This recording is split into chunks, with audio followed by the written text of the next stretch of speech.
Typiquement, l'asthme, c'est quelque chose que tout le monde va reconnaître, ou en tout cas va diagnostiquer dans sa forme typique. Hein. C'est quelqu'un qui va bien, qui est en pleine forme, et brutalement, pour une raison ou une autre, la raison c'est généralement qu'il a inhalé un allergène qu'il n'aurait pas dû inhaler, il fait une crise d'asthme. C'est quoi la crise d'asthme?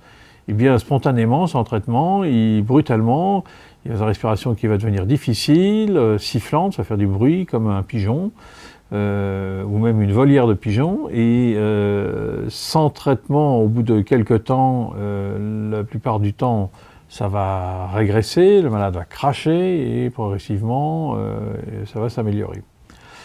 Enfin, dans le meilleur des cas.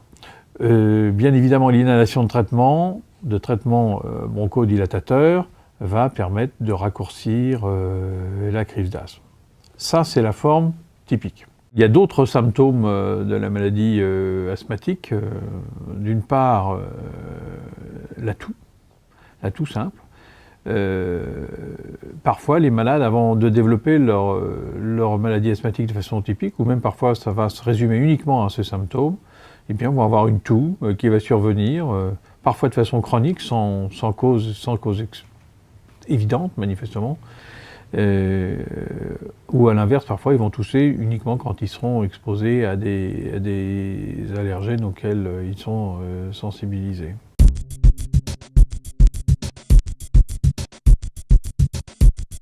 Deux grands traitements de la maladie asthmatique. Il faut, en restant schématique, il y a les traitements d'urgence, et deuxièmement le traitement de fond. Le traitement de l'urgence, c'est les bronchodilatateurs. C'est-à-dire que quand il y a une broncho-obstruction, un spasme des muscles bronchiques, il y a une hypersécrétion, et si vous prenez un bronchodilatateur, vous allez bronchodilater les voies aériennes et les symptômes vont régresser. Ça ne fera pas régresser l'œdème. Et l'hypersécrétion diminuera, mais pas de façon très significative. Ça, c'est le traitement d'urgence, ce qui fait que tout asthmatique doit avoir dans sa poche un bronchodilatateur pour se traiter, pour faire face à une crise d'asthme qui surviendrait, et qui survient souvent de façon totalement inopinée.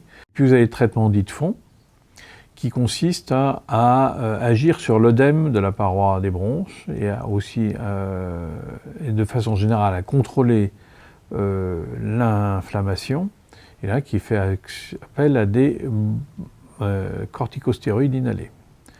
Donc ça, c'est des médicaments qui d'ailleurs mettent un certain temps à agir, ça c'est un point important. Souvent, on n'explique pas suffisamment aux asthmatiques que l'inhalation des corticostéroïdes met parfois plusieurs semaines à être actif, et à l'inverse, lorsqu'on les arrête de les prendre, ils risquent encore d'avoir un effet persistant pendant 1 ou 2 semaines. Il y a un autre traitement qui est important aussi, c'est des bronchodilatateurs à longue durée d'action, qui sont aussi dans la prise en charge au long cours de la maladie asthmatique, qui va donc contrôler les symptômes, provoquer une bronchodilatation.